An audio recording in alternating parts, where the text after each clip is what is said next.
Installation and instructions. Step 1. Open the inner box, check whether the accessories are complete, including one key, one screw set, one adhesive sticker, 3M, and one glue. Step 2. Paste the adhesive sticker, 3M, on the middle position of the backboard.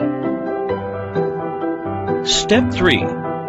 Apply the glue evenly on 4 or 6 symmetrical points on the backboard, and ensure the glue is thicker than sticker, which ensure the glue contacts closely with the wall.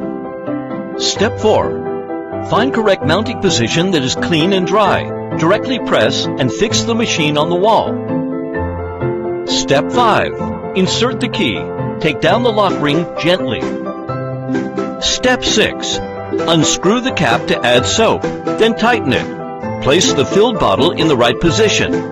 Ensure the bottle neck can be locked. Step 7. Lock the bottle by lock ring. Ensure that the position is right and cannot be pulled out. Step 8. Rotate and unscrew the press pump, press the pump, and start to use it.